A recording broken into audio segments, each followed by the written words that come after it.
2012-র শেষ এবং 2013-র শুরুর দিকের ঘটনা। আমার বয়স তখন 5 বছর। আমরা গ্রামের বাড়িতে থাকতাম। আমার লেখাপড়ার জন্য আমরা গ্রাম থেকে ব্রাহ্মণবাড়িয়া শহরে এসেছিলাম 2012 সালের 29 ডিসেম্বর। তখন আমি ছোট, নতুন শহরে আসছিলাম, সবকিছুই নতুন ছিল আমার জন্য। ঘটনা 1। সময়টা 2012-র 29 ডিসেম্বর থেকে 2013-র 5 জানুয়ারির মধ্যে কোনো একটা সময় হবে। তখন অনেক রাত। আম্মু ঘুমাচ্ছিল। বলে রাখা ভালো, আমার বাবা প্রবাসী, তাই আমি, আমার বোন এবং আম্মু বাসায় থাকতাম। আমাদের বাসা ছিল ব্রাহ্মণবাড়িয়ায় তখনকার সবচেয়ে বড় বিল্ডিং, যেটা 14 তলার পাশে। ওই রাতে যখন আমার ঘুম ভাঙে, তখন আমি জানালার কাছে দেখি একটা অতি প্রাকৃত কিছুর অস্তিত্ব। কিছু খেয়াল করার পর আমি অবয়বটাকে দেখতে পেলাম। ওই অবয়বটা আমাকে দেখে একটা পৈশাচিক হাসি দেয়, যা দেখে অনেক ভয় পাই এবং আমি যে ঘুমিয়ে পড়ি। সকালে আমি এটাকে ভুল ভেবে আর আম্মুকে বলিনি। ঘটনা 2। এর কিছুদিন পরে আম্মু বলল রাতে আমাদের খাট নাকি অনেক কাঁপছিল।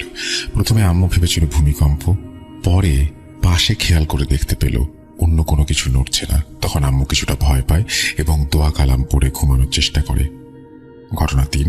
এর পরের দিনের ঘটনা, দ্বিতীয় দিনের মতোই আবার এই ঘটনাটি ঘটল। তখন আমিও ওই খাটের কম্পনটি অনুভব করেছিলাম। ঘটনা 4।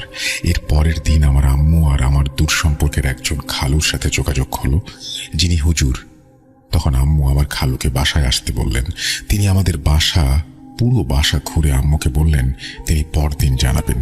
এরই মাঝখানে আমাদের নানা রকমের অতি প্রাকৃত ঘটনা ঘটতে থাকে। পরদিন আমার খালু আম্মুকে ফোন করে বলল একটা খারাপ জিন যা আমার উপরে আসর করার চেষ্টা করছে। ওই দিন বিকেলে খালু আমার বাসায় আসার কথা বললেন। যথারীতি খালু বিকেলে বাসায় এসে আমাদের 3 জনকে 3টা তাবিজ দেন এবং সব সময় এটা আমাদের পড়ে থাকতে বললেন। এরই সাথে উনি আমাদের বাসা বন্ধ করে দেন। কিন্তু খালু আমাদের বলেন কোনো মৃত বাড়িতে বা জানাজায় অংশগ্রহণ করার সময় যেন তাবিজ খুলে যায়। ঘটনা 5। এরপর 5 বছর চলে যায়। সময়টা 2018। আমি তখন 5ম শ্রেণীতে পড়ি। এরই মাঝে আমার সাথে অন্য কোনো ঘটনা ঘটেনি। ওই বছর আমি গরমের ছুটিতে আমার মামার বাড়িতে যাই এবং এর মধ্যে এক শুক্রবার জুম্মার নামাজের পর একজনের জানাজা ছিল। তখন আমি জানাজায় অংশগ্রহণ করি, কিন্তু তখন আমি তাবিজ খুলতে ভুলে যাই, আর এটা আমি তখন খেয়ালও করিনি। ঘটনা 6। ওই দিন রাতে আমি এবং আমার মামাতো ভাই বাইকে ঘুরতে যাওয়ার সিদ্ধান্ত নেই। আমার মামাতো ভাইয়ের নাম সাইম, এটিও ছদ্মনাম। বাইকটা সাইম ভাইয়ের না, বাইকটা ছিল তার বড় ভাই রাজীব ভাইয়ের। আর বাইকটা অনেক এক্সপেন্সিভ হয়। সাইম ভাই খুব ভালোভাবে চালাতে না পারায় রাজীব ভাই বাইকটা সাইম ভাইকে দিতে চাইতো না। ওই দিন রাজীব ভাই বাড়িতে না থাকায় আমরা সবাই লুকিয়ে লুকিয়ে ঘুরতে যাওয়ার সিদ্ধান্ত নেই। ঘটনা 7। আমরা প্রায় 11:30টার দিকে বাসা থেকে বের হই। অনেক সময় ঘোরার পর সাইম ভাই বলল তার বন্ধুর বাসায় যাবে, তাই আমরা তার বন্ধুর বাসায় যাই। ওখানে সাইম ভাইয়ের বন্ধুর সাথে অনেক সময় কথা বলার পর আমরা বাসায় চলে আসলাম। তখন অনেক রাত।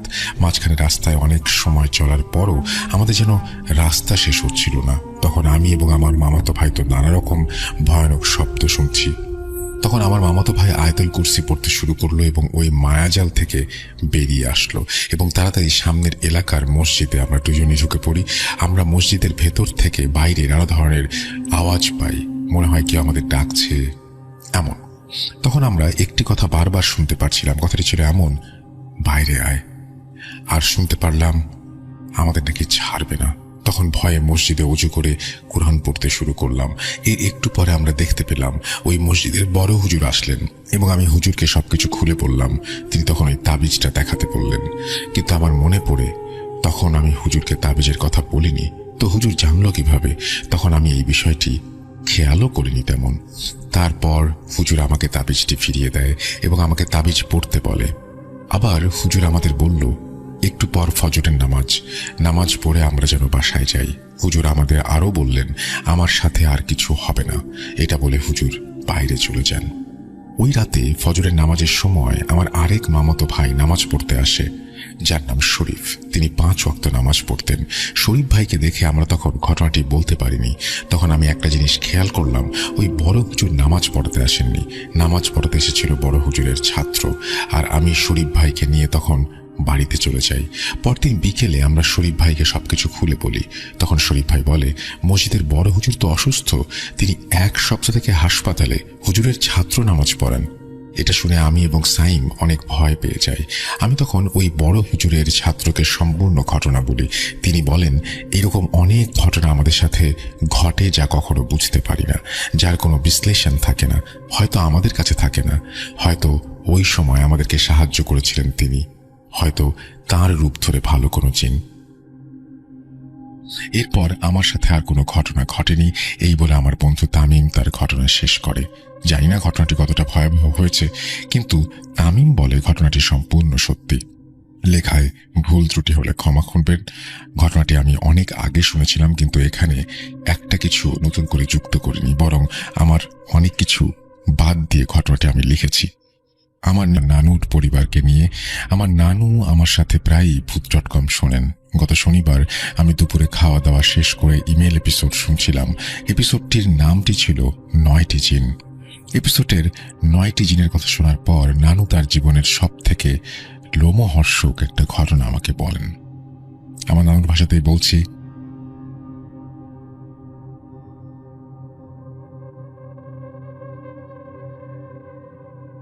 সাল 1968, সময় বর্ষাকাল, চারিদিকে থই থই পানি। আমার বয়স তখন 8 বছর এবং ছোট ভাইয়ের বয়স মাত্র 2 বছর। রাত আনুমানিক 1টা বা 2টা হবে। সবাই গভীর ঘুমে মগ্ন।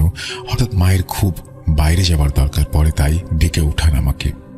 তখনকার সময়ে ল্যাম্প, হ্যারিকেন এগুলোই ছিল, তাই মা আমার হাতে একটি হ্যারিকেন দিয়ে দরজা থেকে সামান্য একটু সামনে দাঁড় করিয়ে রাখে। কম বেশি সবাই জেনে থাকবেন যে গ্রাম অঞ্চলের টয়লেট বাসা থেকে কিছুটা দূরে হয়, আর টয়লেটের সাথে ছিল বড় একটা খাল। মা টয়লেটে যাওয়ার সাথে সাথেই খুব হয়রান এবং ভীতস্ত চেহারা নিয়ে দৌড়ে এসে হুমড়ি খেয়ে পড়েন আমার উপরে।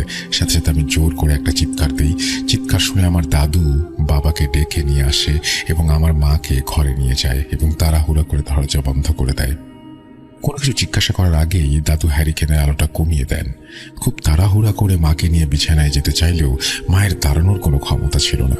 ওই বয়সে আমার মাথায় এরকম চিন্তা আসেওনি। ঘুমিয়ে গিয়েছিলাম, ভেবেছিলাম হয়তো মায়ের কোমরে ব্যথা, কিন্তু সমস্যাটা হয়েছে পরবর্তী দিন সকালবেলা। মায়ের যেরকম পেট ব্যথা, তেমনি বমি আর পেটের সমস্যা দেখে মনে হচ্ছিল মায়ের শরীরের একটা জায়গায় মাংস টেনে অন্য জায়গায় জমাট বাঁধে। তার আর্তনাদে বাড়ির সবাই এসে হাতে পায়ে তেল দিতে থাকে।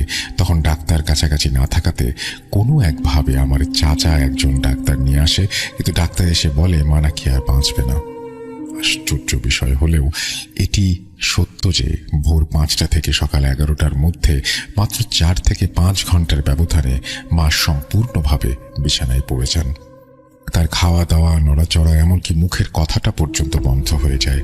এবং দিনটি শুক্রবার হওয়াতে 12টায় আজানের ঠিক শেষ মুহূর্তে আমার মা এই দুনিয়ায় শেষ নিঃশ্বাস ত্যাগ করেন। ছোট ভাইটির বয়স 2 বছর হওয়াতে তেমন কিছু না বুঝলেও আর কখনো মা বলে ডাকতে না পারার কষ্টটা ছোট থেকেই তাকে পোহাতে হবে বেশ বুঝতে পারছিলাম। এরপর নামাজ শেষে জানাজা হয় এবং তারপরে হুজুর আমাদের সাথে দেখা করেন এবং আমার ছোট ভাইকে মাথায় হাত বুলিয়ে দেন। শেষে আমার বাবাকে সহ আমাদের 4টা তাবিজ দিয়ে যান এবং আমাদের ঘর বন্ধ করে দিয়ে যান। কিন্তু আমার মায়ের শেষ নিঃশ্বাসের বিনিময়ে থামেনি এই মৃত্যু। মা নাকি তার মুখ থেকে জবান বন্ধ হবার ঠিক আগ মুহূর্তে শুধু একটি কথাই বারবার বলে যায়, আর সেটি হলো 7 জন জিন, ওরা 7 জন, ওরা সবাইকে নিয়ে যাবে। আর বাবার থেকে হুজুর এই কথাটি শুনেই আমাদের তাবিজ দিয়েছিলেন। এরপরে বাবা এবং আমরা কেউ ঘর থেকে রাতে বের হতাম না। কিন্তু ঠিক পরের দিনই আমার এক শহীদ নামে চাচাতো ভাই আমার মায়ের মতন করে মারা যায়। এতে পুরো বাড়ির সবাই, আশেপাশের সবাই ভীতস্ত হয়ে পড়ে। এরপরে আমার মামি অনেকের বারণ উপেক্ষা করে আমাদের দেখতে আসে, কিন্তু আশ্চর্যজনকভাবে আমার মামি 3 দিন পরে মারা যায়। এরপরে এক চাচাতো ভাইয়ের বউ, তার 3টি ছোট বাচ্চা, যার মধ্যে একজন আমার থেকে 1 বছরের ছোট ছিল। এরপরে নূরজাহান নামে এক চাচাতো বোন ঠিক একইভাবে মারা যায়। এরপরে ঘটে গা শিউরে ওঠার মতো ঘটনা। চাচাতো বোন মারা যাওয়ার পরে আসর নামাজ বাদ তার জানাজা দেওয়া হয়, কিন্তু আমাদের সেই হুজুর জানাজা দেওয়ার পরেই তিনিও তার পরের দিনই মারা গেলেন। এরপরে 6 দিনে 4 জন মারা যায়।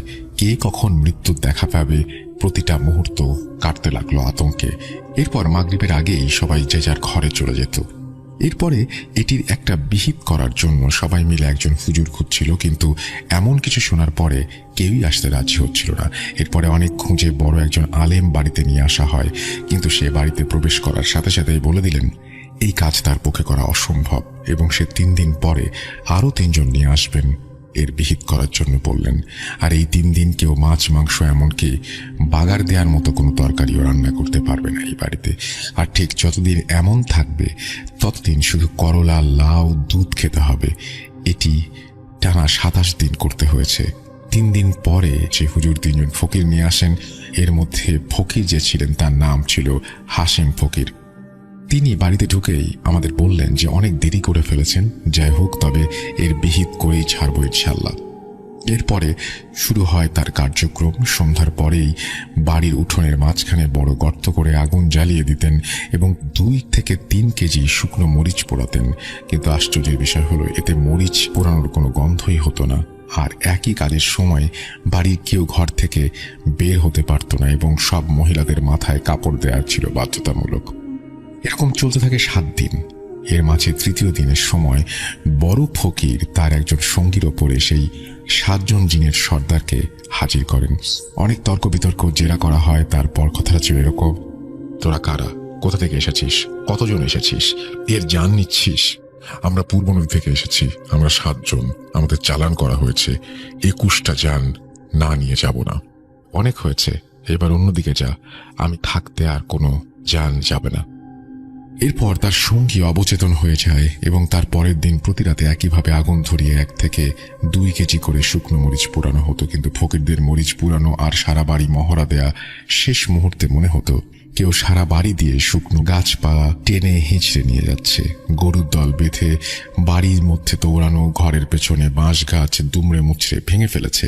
6 দিন 2 রাতের সময় আমাদের ঘরের পেছনে মুরগি ঘরের পাশে হাশেম ফকির ও তার স্ত্রী এবং সেই আলেম দৌড়ে আসলেন। আর কেউ একজনের সাথে খুব তর্কে জড়িয়ে পড়লেন। যেটা ছিল এমন, তুই একটা জানও নিতে পারবি না, তোর এখনই যেতে হবে। তখন জিন বলছে যে এই ঘরের একটাকে প্রথমে নিয়েছি, আর একটাকে নিয়ে যাই, আর একটু আগুন নিয়ে এসেছিলাম, তাই তখন দেখা পাইনি। দাঁড়া, জানের বদলে তাহলে জান দিচ্ছি। এই বলেই তিনি হাতে থাকা কলা গাছের ডাঁট দিয়ে মাটির উপরে 7টি বাড়ি দিলেন, আর তারপর পায়ের গোড়ালি দিয়ে মাটির উপরে সজোরে 3টি আঘাত করলেন। অতঃপর মুরগি ঘরের ভেতরে মুরগিগুলো প্রচন্ড দাবাদাপি শুরু করলো। এরপরে পুরো বাড়ি নিস্তেজ হয়ে যায়। পরের দিন সকালে দাদু মুরগির ঘর খুলে দেখেন 47টি মুরগি মরে পড়ে আছে। এরপরে ফকির ও আলেম আসেন আর ইনশাল্লাহ আমরা বিপদ মুক্ত হই। অতঃপর দাদু বললেন তিনি নাকি আমাকে ঘরে আনার সময় দেখেন যে অনেক লম্বা 7 জন খালাকে পানির ওপর দিয়ে পশ্চিম পাশ দিয়ে বাড়ির দিকে নিয়ে আসছে, যার কারণে দাদু তাড়াহুড়া করে দরজা বন্ধ করে নাতির কাছে আগুন ছিল তাই নাগালে পান এবং সেটা নিয়ে আসেন। কিন্তু ওকেই যেতে হয়েছিল। জানের বদলে জান, আপনার কাছে আমার নাতি বেশি নাকি মুরগি বেশি? এরপরে ইনশাল্লাহ আর কোনো সমস্যা হয়নি। ঘটনাটি নানুর অনুমতি নিয়ে পাঠিয়েছি, এমনকি সে এটি ভূত.com-এ শোনার অপেক্ষা করছে। আর 27 দিনের মাঝে আরও অনেক কিছু ঘটনা ঘটবে, আমরা জানবো এবং সেগুলো পাঠিয়ে দেবো। থ্যাংক ইউ ভেরি মাচ আপনাকে, এবং আশা করছি এভাবে ঘটনা পাঠাবেন russell.booth.com এই অ্যাড্রেসে। আমরা চলে যাব আমাদের পরবর্তী ঘটনায়।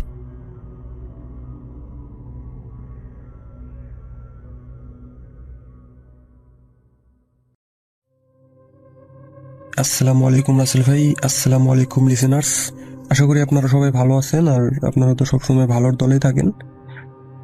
আমি রাকিব, কুড়িগ্রাম জেলার রৌমারী উপজেলা থেকে বলছি।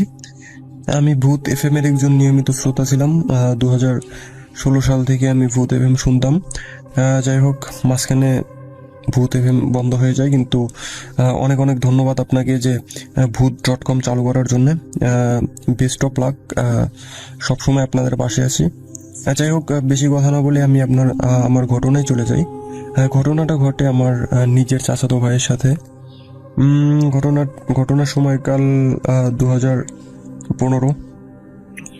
রাসেল ভাই, তার আগে আমি আমাদের ঘটনার জায়গাসমূহের বর্ণনা দিই, যাতে লিসেনারদের পরে বুঝতে সুবিধা হয়।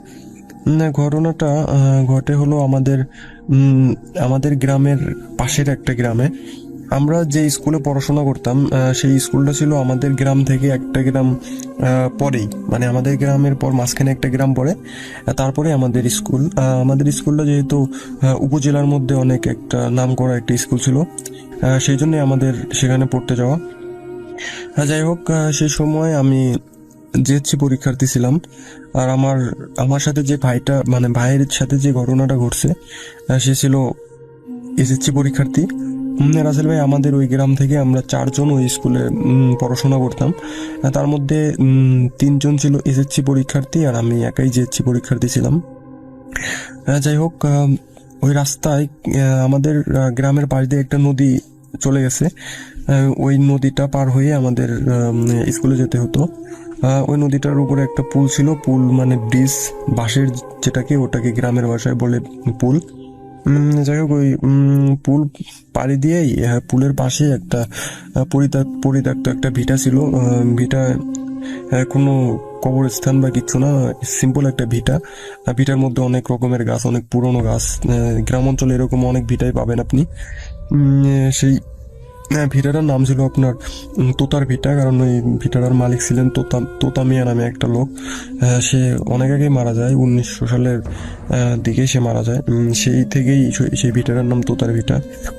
সেই ভিটায় অনেক পুরনো গাছ আছে, সেই ভিটায় অনেক ঘটনা রয়েছে। যাই হোক রাসেল ভাই, ওই ভিটাটা পার হওয়ার পর অনেকটুকু রাস্তা ফাঁকা, মানে আপনার আরেকটা গ্রামের সংযোগস্থল, যেহেতু অনেকটুকু রাস্তা ফাঁকা থাকে। তারপরে আমাদের ওই গ্রামের শেষের দিকে আমাদের স্কুল। যাই হোক রাসেল ভাই, যেহেতু আমরা পরীক্ষার্থী ছিলাম, আমাদের একসাথে জিএসসি পরীক্ষাও ছিল, এসএসসি পরীক্ষাও ছিল। তখন কি করতো রাসেল ভাই, আমাদের স্কুল থেকে প্রতিবারই কোচিংয়ের ব্যবস্থা করতো টিচাররা। কি হতো যে আমাদের 2 মাস অথবা 3 মাসের জন্য একটা কোর্স করতো স্যার। যেহেতু ওই সময় প্রাইভেটের ওই রকম প্রচলন ছিল না, সেজন্য কোচিংটা অনেক ইফেক্টফুল ছিল। আসলে ওই কোচিংটা ছিল আপনার সন্ধ্যা 7টা থেকে 10টা। যারা স্থানীয় ছিল সেইখানকার তারা তো সেখানে ভালোভাবেই কোচিং করতে পারতো, কিন্তু আমরা যেহেতু অনেক দূর থেকে ছিলাম, যেহেতু গ্রাম অঞ্চলের একটা এলাকা, সেটা অনেক টাফ রাত করে কোচিং করা। যাই হোক, যেহেতু আমরা 4 জন ছিলাম, 4 জনের বাবা মার সাথে কথা বলে আমরা সিদ্ধান্ত নিলাম যে আমরা 4 জনেই একসাথে কোচিং করব। যাই হোক, যে কথা সেই কাজ। আমরা কোচিংয়ে ভর্তি হলাম।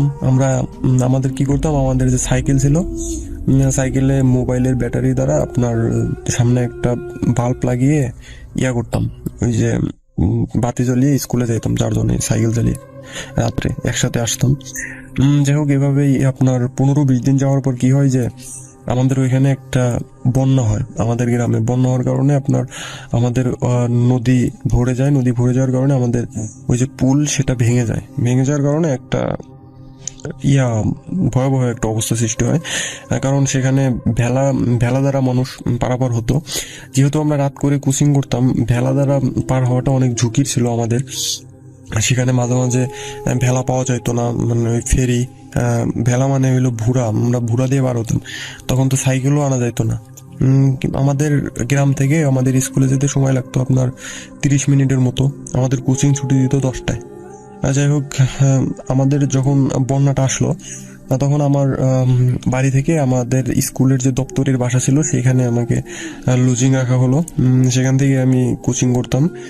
কিন্তু আমাদের যে 3 ভাইরা ছিল, মানে আমাদের এলাকার, আমার নিজের চাচাতো ভাই আর 2 জন এলাকার, তারা যেহেতু 3 জন অনেক বড়ই ছিল, এসএসসি পরীক্ষার্থী, তারা সিদ্ধান্ত নিল যে তারা একসাথে বাড়ি থেকে কোচিং করবে।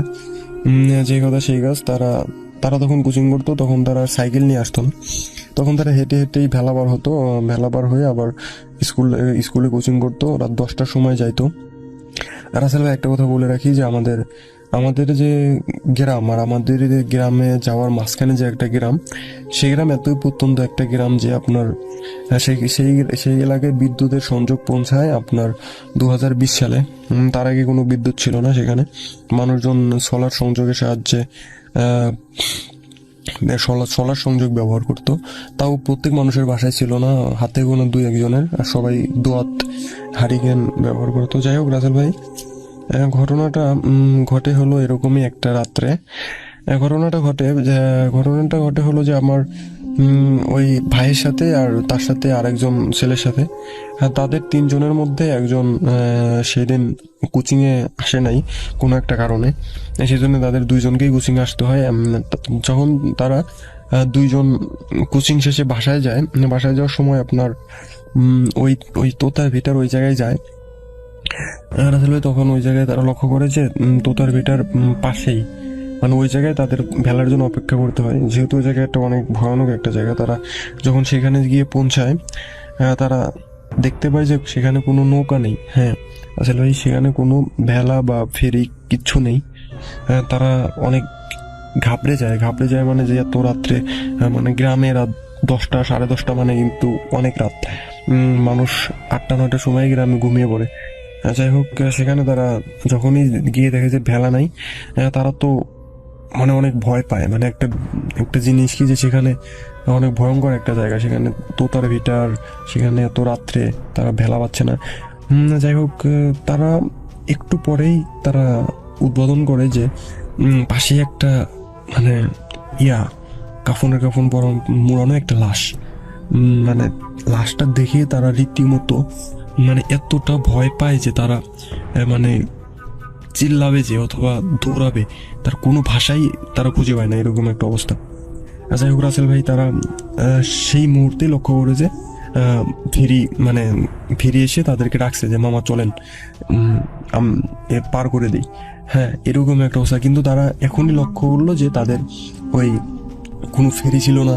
যদি ফেরি থাকতো, মানে ফেরি যদি আসতো, তাহলে তারা তো অবশ্যই দেখতো, কারণ সেই সময় শীতকালও ছিল না যে কুয়াশার জন্য দেখা যাবে না। তারা লাইট মারলেই দূর থেকেই বোঝা যেত যে কেউ আসছে নাকি, পানির শব্দ পাইতো। কিন্তু রাসেল ভাই একটা কথা হলো যে মানে ফেরিটা যে এসে ঘাটের মধ্যে চাপছে, তাদের কোনো শব্দই পায় নাই, হুট করে ডাকতেছে মামা। যাই হোক, তারা ওই সময় মানে প্রাণ ফিরে পাওয়ার মতো একটা অবস্থা। তারা সেটা ভাবতেও পারে নাই যে ওই ফেরিটা আসলো, কোনো শব্দ হলো না, এই টাইপের। যাই হোক, তারা যখন ওই লাশটার পাশে দাঁড়িয়েছিল, তখনই একটা মানুষ আসা মানেই যে আপনি বুঝতে পারছেন ওই সময় মানে একটা মানে মরুভূমিতে পাওয়ার মতো, হিরে পাওয়ার মতো। যাই হোক, যখনই তারা এটা বলে যে আচ্ছা মামা চলেন তাহলে, তারপরে সরি রাসেল ভাই, তার আগে বলে যে এই যে মামা দেখেনি যে কফিনের মোড়ানো এই যে লাশটা, এই কাপড়ে মোড়ানো এই লাশটা, এটা কে জায়গায় রেখে গেছে, কে বা মারা গেছে, কিছুই তো শুনলাম না। আমরা ইয়া থেকে 7টার সময় আমরা কোচিংয়ে আসলাম। পরে বলে যে না মামা, এটা একটা অনেক দূরের একটা লোক মারা গেছে, আমি ফেরি দিয়ে তাকে পৌঁছানোর জন্য আসছি, যেহেতু আপনারা আসছেন আপনাদেরও নামিয়ে দেই, তারপরে আমরা এই ফেরি লাশ নিয়ে আমি তার বাসায় পৌঁছে দেবো। যাই হোক রাসেল ভাই, তারা প্রথমে রাজি হয় না, বলে যে আমাদের আগে নামিয়ে দেন, তারপরে আপনি লাশটা নিয়ে যান। অনেক জোর জবরদস্তি করার পর রাসেল ভাই তারা লাশটার সাথে যেতে রাজি হয়, যেহেতু কোনো উপায় নেই। রাসেল ভাই একটা কথা বলে রাখি যে যখনই লাশটা নিয়ে তারা মাছ নদীতে যায়, মানে মাছ নদীতে যাওয়ার পর তারা লক্ষ্য করে যে আপনার ওই মাঝিটা তাদের সাথে কোনো কথা বলছে না। একটা বিষয় লক্ষ্য করবেন রাসেল ভাই, মানে একটা বিষয় বলে রাখি যে গ্রাম অঞ্চলের যে ফেরিওয়ালা অথবা কোনো ভুরাওয়ালা এত রাত্রে আপনার যাওয়ার সময় দেখবেন যে অনেক রকমের গল্প করে, অনেক রকমের কথা বলে, কারণ ওই সময় একটা ভয়ের একটা মুহূর্ত সবার জন্যই। যাই হোক, সে মাঝিটা সব একবারে চুপ, মানে পুরা রাস্তায় একদমই চুপ করে করে যাইতেছে। তখনই একটা সময় লক্ষ্য করে যে ওই মাঝিটা ওই লাশটার অনেক কাছাকাছি চলে আসে, কিন্তু সে বইটা বাইতেছিল না, কিন্তু নৌকা চলতেছিল। হ্যাঁ, মানে ফেরিটা হ্যাঁ, এসে মানে তাদের এরকম কোনো খেয়ালই ছিল না। হ্যাঁ, এক সময় তারা লক্ষ্য করে যে মাঝিটা ওই কাপড়ের যে মাথাটা আছে, মানে মাথা যে পাশে বাঁধা ওইটা খুলতেছে। হ্যাঁ, খোলার পর আপনার তারা হয়তো প্রথমে ভাবছিল যে চেক করতেছে যে লাশটা ঠিক আছে নাকি, বা কত সময় মুখ দেখে না মানুষ মাথা খুলে, তারা প্রথমে সেটা ভাবে, তারা সেদিকে খেয়াল করে না। তাদের মধ্যে এমনি একটা ভয় কাজ করতেছিল ওই কোহিনের কখন পাশেই। যাই হোক, রাসেল ভাই একটা সময় লক্ষ্য করে যে ওই মাছিটা ওই লাশটা খাচ্ছে। মানে আপনি লক্ষ্য করেন যে তারা একটা সময় লক্ষ্য করলো যে মাঝিটা লাশটা খাচ্ছে। তারা প্রথমে ওরকম বুঝতে পারে নাই যে কি করতেছে। তারপরে একটা সময় দেখে যে মাঝিটা লাশটা খাচ্ছে, এবং উনি মনে করেন যে তারা এটা মানে প্রথমে তো আবছা অন্ধকারে সেটা লক্ষ্য করে, তার দিকে লাইট মারে না। যখন এটা আন্দাজ করার পর তারা লাইট মারে মাঝিটার দিকে। আপনার লাইট মারার পর মনে করেন যে রাসেল ভাই যে জিনিস দেখে এটা তো কখনোই তাদের কল্পনারও বাইরে ছিল। যাই হোক, তারা দেখে যে মাঝিটা মনে করেন যে মুখ দিয়ে রক্ত লাল, আর তাদের মুখের আপনাদের যে দাঁতের দুই সাইডে দুইটা দাঁত আছে না, মানে চোক্কা দাঁত আমরা যেটাকে বলি, সেই দুটা দাঁত দিয়ে সে মাংস ছিঁড়ে ছিঁড়ে খাচ্ছে। খাওয়ার পর মনে করেন যে তার চোখের মনিটা স্বাভাবিকভাবেই ছিল না, তার কোনো চোখই ছিল না, চোখটা অন্ধকার ছিল তাদের লাইটের আলোতে, যেটা ব্যাখ্যা। তারপরে মনে করেন যে এটা দেখার পর তারা সেখান থেকেই লাফ দেয়। লাফ দিয়ে মানে জীবন মরণ বাঁচার জন্য তারা কেমনে যে সেখান থেকে বেঁচে একটা ঘাটের মধ্যে যেয়ে পৌঁছায়। যাই হোক রাসেল ভাই, কোনো একটা পাড়ে যে হয়তো বা তারা অজ্ঞান হয়ে পড়ে থাকে। পড়ে থাকার পর একটা সকালে আমাদের পাশের এলাকার একটা মাঝি তাদেরকে উদ্ধার করে মানে তাদেরকে দেখতে পায়, এবং ও দেখতে পাওয়ার পর চিনে যায়। মানে কোন মাঝি দেখতে পায় যে ওই মাঝিটাই, মানে সেটা আপনি বলতে পারেন যে তারা রাত্রে যে মাঝিটার নৌকায় ছিল সেই মাঝিটার রূপেই হয়তোবা ওই দুষ্টু জিন বা যেটাই বলি পিচাস সেটা এসেছিল। ওই মাঝিটা তাদেরকে অবশ্যই চেনে, কারণ প্রতিনিয়তই তারা তার মানে ফেরিতেই বার হয়। যাই হোক রাসেল ভাই, তারপরে তারা তাকে নিয়ে তাদের বাসায় পৌঁছে দেয়। পৌঁছে দেওয়ার পর কি হয় রাসেল ভাই, তারা একদিন পর তাদের জ্ঞান ফেরে। সবাই ভাবছিল যে তারা হয়তো বা মারা গেছে।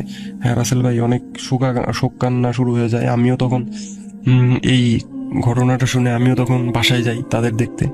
হ্যাঁ, যাই হোক রাসেল ভাই, ওই চাচাতো ভাই 2 দিন পর জ্ঞান ফেরে তার। জ্ঞান ফেরার পর সে প্রায় 1 সপ্তাহ কথা বলতে পারে না, জাস্ট তাকিয়েই থাকে, এরকম একটা অবস্থায় এত শক খায়। যাই হোক, এক সময় যখন তারা পুরোপুরি জ্ঞান ফেরে সুস্থ হওয়ার পর তাদের কাছ থেকে ঘটনাটা শোনা হয়। ঘটনাটা তারা বলে। ঘটনাটা বলার পর তারা ওই মাঝিকে ডাকে, তাদের বাসার লোক। ঘটনাটা তারা বিশ্বাস করে, কারণ ওই যে ভিটাটার কথা বললাম রাসেল ভাই, ওই ভিটাটায় অনেকেই এর আগে অনেক কিছুই দেখছে, অনেক ঘটনা আছে ওই ভিটাকে ঘিরে। আপনি ওই ভিটাটা আপনার 200-300 বছর আগের ভিটা। আপনার বাপ দাদা তারও দাদার থেকে ওই ভিটাটার অনেক ঘটনা রয়ে আসছে। ওই ভিটাটার যে গাছগুলো আছে সেটা কখনো কাটারও সাহস পায় না, বা সেই ভিটায় যে কেউ বসবাস করবে এইটাই, কারণ ওই ভিটার মালিক এখনো বেঁচে নাই। ওই ভিটা দখল নেওয়ারও কখনো চিন্তা আসে না। যাই হোক রাসেল ভাই, তখন আমার ওই চাচাতো ভাইয়ের যে আত্মীয় স্বজনরা ওই মাঝিকে ডাকে। একদিন ডাকার পর বলে যে তুমি যে ওই উদ্ধার করার পর ওই রাত্রে যে ঘটনাটা যে শুনে যে ওই মাঝি ছিল, পরে বলে যে না, আমি তো সেই দিন আমার বোনের বাড়ি গেছিলাম, মানে ওই মাঝিটা নাকি ফেরি সেল রেখে ওর বোনের বাড়ি গেছিল। বোনের বাড়ি যাওয়ার আগে ওর যে ওই ছোট ভাইরে ফেরির দায়িত্ব দিয়ে গেছিল। ফেরির দায়িত্ব দিয়ে যাওয়ার পর আপনার মনে করেন যে ওই ছোট ভাই তো 10টার আগেই বাসায় চলে যায়। কিন্তু স্বাভাবিকভাবে ওই মাঝে 10টার পর পর্যন্তও থাকতো, কিন্তু সেদিন তারা 10টার আগেই বাসায় চলে যায় ফেরি। তারপরেই মনে করেন যে এই ঘটনাটা ঘটে ওনাদের সাথে। রাসেল ভাই, তারপরে তাকে হুজুর দেখানো হয়। হুজুর দেখিয়ে পানি পড়া, ওর যত রকমের চিকিৎসা আছে সব করানো হয়। তারপরেও তাদের ভয় কাটে না, ধরা যায় তারপরে মনে করেন যে হুজুরের বৈশিষ্ট্য মতে যে ওই ভিটার মধ্যে কিছু দুষ্টু জিন থাকতো। দুষ্টু জিনগুলো মানে নজর রাখছিল, তাদের কোনোই দোষ ছিল না আমার। ওই তাদের ইচ্ছা ছিল যে তাদের ভয় দেখাবে, অনেক মারাত্মক একটা ভয়। যেহেতু তারা সবসময় তিনজন থাকতো, তিনজন থাকার কারণে সেই সুযোগটা সে পাইতো না। সেদিন সুযোগটা পাই, কারণ সেদিন ওই মাঝিটাও ছিল না, তারপরে তাদের মধ্যে মাত্র দুইজন ছিল, যার কারণে অনেক বড় একটা সুযোগ পায়। সুযোগ পাওয়ার পরে আপনার মনে করেন যে তাদেরকে এইভাবে অনেক মারাত্মকভাবে ভয় দেখায়। যাই হোক রাসেল ভাই, এটাই ছিল ঘটনাটা আমি আমাদের এলাকায় একটা প্রচলিত একটা ঘটনাটা সবাই জানে, যেহেতু একটা আলোড়ন সৃষ্টি হয়েছিল। তারপরে আমি ভাইয়ের কাছ থেকে অনেক ভালোভাবেই শুনছি। তারপরে তারা কোচিং তো আর করে না। আমি তো লজিংবাড়ি থেকে কোচিং শেষ করে পরীক্ষা দিয়ে তারপরে ইয়াতে গেছি। যাই হোক, ওই ভাইটা এখন বাংলাদেশ সেনাবাহিনীতে চাকরিতে নিযুক্ত আছে। আমি পরিচয় দিচ্ছি না কারো। যাই হোক, আশা করি আপনার ঘটনাটা ভালো লাগবে। আর ঘটনাটার সত্যতা আমি বলতে পারি 100%, কারণ ঘটনাটা অনেক ভালোই, সারা আমাদের গ্রামে সবাই প্রায় জানে। আমি এখন যেহেতু আমি আমাদের গ্রামে নেই, বর্তমানে আমি রংপুরে বর্তমানে অধ্যয়নরত আছি, রংপুর। সেই জন্য আমি আমাদের ওই তোতার ভিটার ছবিটা আপনাকে পাঠাতে পারছি না, কিন্তু আমাদের এলাকার ওই জায়গাটা, ওই নদী আর ওই তোতার ভিটার ছবি আমি অবশ্যই আপনাকে পোস্ট করব সময় করে আপনার ইমেইলে। এই ছিল রাসেল ভাই ঘটনা। আশা করি আপনার ভালো লাগবে, আর ভালো লাগলে অবশ্যই সবাইকে শোনাবেন। এবং ওই তোতার ভিটা সম্পর্কিত আরও যত ঘটনা আছে অবশ্যই আমি আপনাকে শেয়ার করার চেষ্টা করব। আসসালামু আলাইকুম রাসেল ভাই, ভালো থাকবেন, সুস্থ থাকবেন।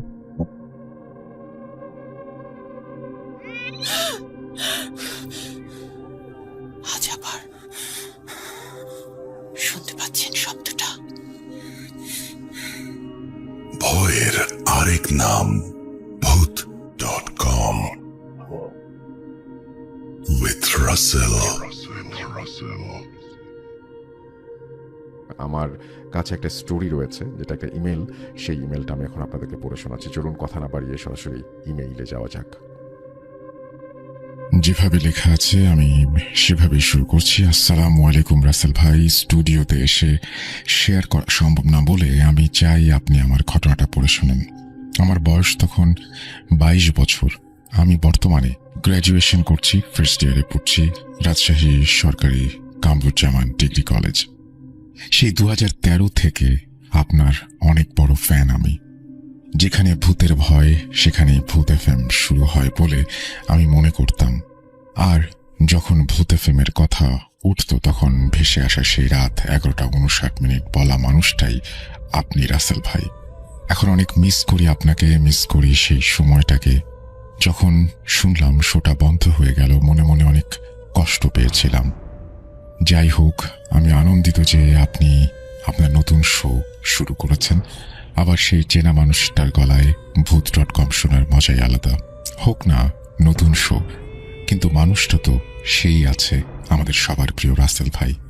আমি জিজ্ঞাসা করব না আপনি কেমন আছেন, কারণ আমি জানি আপনি সবসময় ভালোর দলেই আছেন। তো আমার এতদিনের সেই স্বপ্ন ভূত এফএম থেকে শুরু করে আজ ভূত.com একটা ঘটনা পাঠাবার। সত্যি বলতে আমার ঘটনা শুনতে অনেক ভালো লাগে। যদি ঘটনা পাঠাই সবাই কি বলবে না বলবে, ঘটনা সিলেক্ট হবে কি হবে না, আমি লেখালেখি করি না বলে এতদিন ঘটনা পাঠানো হয়নি। তবে আজ একটা ঘটনা কালেক্ট করে নিয়ে এসেছি। ঘটনাটি সত্যি 100%, সেই বিষয়ে কোনো সন্দেহ নেই। আমার নাম মোহাম্মদ ইমন চৌধুরী বনি। ঠিকানা রাজশাহী জেলার হেতেমখা এলাকায় আমি বাস করি। ঘটনাটি আমার না, আমার বন্ধুর মায়ের সাথে ঘটে যাওয়া একটা ঘটনা, তাই আমি আমার মায়ের মতো করে বলার চেষ্টা করছি। যদি ভুলভ্রান্তি হয়ে থাকে ক্ষমা সুন্দর দৃষ্টিতে দেখবেন। লেখালেখির কোনো অভিজ্ঞতা নাই, অগোছালো লেখা, একটু পরেই বুঝতে পারবেন। ঘটনাটি রাজশাহী ছেড়ে চাঁপাইনবাবগঞ্জ জেলার কোনো এক গ্রামের ঘটনা। সঙ্গত কারণে গ্রামের নামটা বলছি না। সময়টা 1985। আমার আম্মুর বয়স তখন 14-15 হবে। বলে রাখা ভালো, আমার আম্মু আম কোড়াতে অনেক পছন্দ করত। আমার আম্মুর অতি পরিচিত বান্ধবী ছিল বলতে গেলে। আমার আম্মুর সব জায়গায় ওঠা বসা থেকে শুরু করে সেই আর কি, মানে এক কথায় ছোটবেলার বান্ধবী। তার নাম ছিল লাইলি। ঘটনাটা মূলত লাইলিকে নিয়ে। রাসেল ভাই, এই সময়টা ছিল বৈশাখের সময় গ্রামে, কিন্তু এই সময় অনেক মজা লেগেই থাকে। ঝড়ের সময় ছোট ছেলেমেয়েরা অনেক শখ করে আম কুড়ায়। আমি সরাসরি ঘটনার দিকে চলে যাই, যেহেতু বলেছিলাম লাইলি আম্মুর সঙ্গী ছিলেন। আম্মুর মতোই আম কুড়াতে অনেক পারদর্শী ছিলেন। উনি সবার আগে আম কুড়াতে যেতেন। এই ব্যাপারে আম্মু মানতে পারতো না বটে, কিন্তু এটা নিয়ে তাদের মধ্যে দ্বন্দ্ব লেগেই থাকতো, হিংসাহিংসি তো ছিলই। বলে রাখা ভালো যে আম বাগানে আম্মু আর আম্মুর লাইলি, সেই বান্ধবী, আম কুড়াতে যেত। আগে থেকে অনেক লোকমুখে শোনা যেত যে সেই আম বাগানে রাতে জিনেরা দল বেঁধে চলাচল করে, আর অনেক নাকি সেখানে গুম হবার ঘটনা রয়েছে। অনেকেই গুম হয়ে যেত, তারপরে হদিস মিলত না। আম্মুরা এই সমস্ত বিশ্বাস তো দূরের কথা, এগুলো নিয়ে ভাবতেও না, ভয়ও পেত না, যেহেতু ছোট, বয়সের মজাটাই আলাদা। এবং লাইলি আম্মুর মধ্যে আম কুড়ানো নিয়ে অনেক রেশারেশি। এক রাতের ঘটনা, আগের রাতে অনেক ঝড় বৃষ্টি হয়েছিল, তো পরের দিন আম্মু আর তার বান্ধবী ফজর হবার একটু আগে আম বাগানের দিকে চলে গিয়েছিলেন। তারপর এক পর্যায়ে অবাক হয়ে যায়, তারা দেখে যে লাইলি সেই বাগানে আম কুড়াচ্ছে। প্রতিদিনের মতো সে তার বাবার চাদর গায়ে দিয়ে আম কুড়াতে এসেছিল। আম্মু তাকে আওয়াজ দেয়, বলে তুই সবসময় আমার আগে চলে আসিস। আম্মু কিছু কম আম পেয়েছিল, এই নিয়ে আম্মু অনেক অভিমান করেছিল সেদিন। সে লাইলিকে এক পর্যায়ে জিজ্ঞেস করে, লাইলি তুই কয়টা আম পেয়েছিস দেখা। কিন্তু লাইলি কোনো উত্তর দিচ্ছিলেন না। আম্মু আবার জিজ্ঞাসা করেন, তুই তো অনেক আম কুড়িয়েছিস, আমাকে কিছু দে, আমি একটাও পাইনি। এক পর্যায়ে আম্মু চিন্তা করে যে তাকে জড়িয়ে ধরে কিছু আম নেবে। রাসেল ভাই, আমার আম্মু এক পর্যায়ে তাকে জড়িয়ে ধরে এবং ধস্তাধস্তি শুরু হয়। আম্মুর জেদ কাজ করে, আমগুলো দেখেই এভাবে জোড়াজুড়ি শুরু করে। এক পর্যায়ে আম্মু যখন তাকে ধরতে যাচ্ছিল, হঠাৎ সে চোখের নিমেষেই হাওয়ায় মিশে যায়। মানে একটা জলজ্যান্ত মানুষ হঠাৎ করেই গায়েব হয়ে যায়। স্বাভাবিকভাবেই এটা একটা অবাক করা বিষয়। তো আম্মুর মধ্যে তখন ভয় কাজ করে, সে দৌড়ে বাসায় চলে আসে এবং কাউকে না জানিয়ে শুয়ে পড়ে। পরদিন সকালে সেই লাইলির বাসায় যায় আম্মু, এবং আম্মু জিজ্ঞেস করে, তুই কাল রাতে আম কুড়াতে গিয়েছিলি? সে বলে শারীরিকভাবে সে অসুস্থ, সেই জন্য সে আম কুড়াতে যেতে পারেনি। এরপর আম্মু অস্বাভাবিক জ্বর আসে, ধীরে ধীরে অসুস্থতা বাড়তে থাকে এবং বাড়িতে আমার নানা নানু সবাই আম্মুকে নিয়ে বেশ চিন্তিত হয়ে পড়ে। তারপর নানারা সবকিছু তার কাছ থেকে শুনে একটা পর্যায়ে এবং কবিরাজ নিয়ে আসে। এলাকায় তাকে কুঁজো কবিরাজ বলে সবাই চেনে এবং তাকেই নিয়ে আসা হয়। সমস্ত ঘটনা তাকে জানানো হয়। কবিরাজ কাছে এসে আম্মুকে অনেক কিছুই বলেন এবং তার অসুস্থতার কারণ, কেন এরকম হয়েছে, এই সমস্ত জিজ্ঞেস করতেই তিনি নিশ্চুপ হয়ে যান। এবং বিস্তারিতভাবে কবিরাজ এক সময় জানান তার জিন হাজির করার মাধ্যমে। এবং বলে রাখা ভালো, আম্মুর শরীরে প্রচুর জ্বর ছিল, ঠিকমতো আম্মু খেতে পারছিল না, কথাও বলতে পারছিল না। এরপর কবিরাজ তার জিন দ্বারা জানতে পারে যে আম্মু যখন তার প্রিয় বান্ধবী লাইলি ভেবে তার সাথে জোড়াজুড়ি করছিল, ধস্তাধস্তি করছিল, সেটি আর কেউ নয়, সেটি ছিল একটি জিন। এবং জিনটা তাকে যত এড়িয়ে যাচ্ছিল, ততই আম্মু জিনটাকে জোরে চেপে ধরতে যাচ্ছিল। তাতেই এক পর্যায়ে জিনটা বিরক্ত হয়ে চলে যায়। এরপর আম্মু দৌড়ে বাসায় ফেরার সময় সেই জিনের সাথে চলাচল করা কিছু জিন আম্মুর পিছু নিয়েছিল। যেহেতু ফজরের আজান দিয়ে দেয় এবং তারা কোনো ক্ষতি করতে পারে না, তারা আম্মুর শরীরে প্রবেশ করে এবং আম্মু এত অসুস্থ হয়ে পড়ে। রিচুয়াল দ্বারা সেই জিনগুলোকে হাজির করা হয়। যখন কবিরাজ আম্মুর দেহে থাকা জিনগুলোকে হাজির করে, তখন নানি বাসার সবাই দেখতে পায় এক অস্বাভাবিক চিত্র। যেহেতু আগেই বলেছিলাম আম্মু কথা বলতে পারছিলেন না, কিন্তু তার চোখ লাল হয়ে যায় এবং এক পর্যায়ে ভিন্ন ভিন্ন গলায়, যেমন ছেলে মেয়ে কখনো এক এক রকম গলায় সে কথা বলতে শুরু করে এবং তাদেরকে বলে আম্মুকে ছেড়ে দেওয়ার জন্য। কবিরাজ আবার তাদের একটা সুযোগ দেন। জিনগুলো আম্মুকে ছেড়ে যাওয়ার জন্য বা ত্যাগ করার জন্য কিছুতেই রাজি ছিল না। কিছু মন্ত্র টানা করে সে ঝাড়ফুঁক দিয়ে কিছুতেই যখন লাভ হচ্ছিল না, তখন কবিরাজ জানতে পারে যে আমাদের ঘরে একটা জান দিতে হবে। আমরা কারণ জানতে চাইলে কবিরাজ জানান যে এদিকে যখন ঝাড়ফুঁক চলছে, তখন জিনদের দিক থেকেও তারা প্রতিরোধ করছে, যার কারণে কাজ হচ্ছিল না।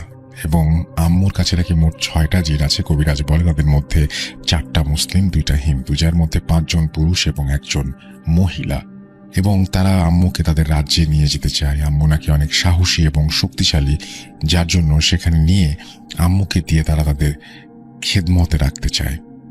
আরও বলে আমি তাদেরকে বিভিন্নভাবে রাজি করানোর চেষ্টা করেছি, কিন্তু তারা কোনোভাবেই রাজি হচ্ছে না। এই বলে কবিরাজ চলে যায়। নানারা চিন্তায় পড়ে যায়, পুরো এলাকায় খবর ছড়িয়ে পড়ে, কি হবে কিছুই ভেবে পাচ্ছে না কেউ। আম্মু রীতিমতো সুস্থ হচ্ছিল আবার অসুস্থ হচ্ছিল, এরকম একটা অবস্থা। একদিন সকালবেলা বাসায় আমার আম্মুর দূরের এক বান্ধবীর আগমন হয়। বলে রাখি, আম্মুর 3 বান্ধবী ছিল, লাইলি, তিশা এবং আম্মু। ছোটবেলা থেকেই তারা এক গ্রামে মানুষ। তিশা যে ছিল, তার পড়াশোনার জন্য গ্রাম ছেড়ে চলে যেতে হয়েছিল। সঙ্গত কারণে আমি সেই জায়গার নাম বলছি না যে কোথায় তিশা ছিলেন। তিশা কিন্তু আম্মুর রোজ খোঁজ খবর রাখতেন এবং তাদেরকে সবকিছু খুলে বলে। তখন তিশা আন্টি আম্মুর এবং আব্বুর দূরের এক হুজুরের কাছে খবর নেন এবং অনেক বড় পীর তিনি, এবং তিনি সেই অঞ্চলে একটা দরগায় থাকেন।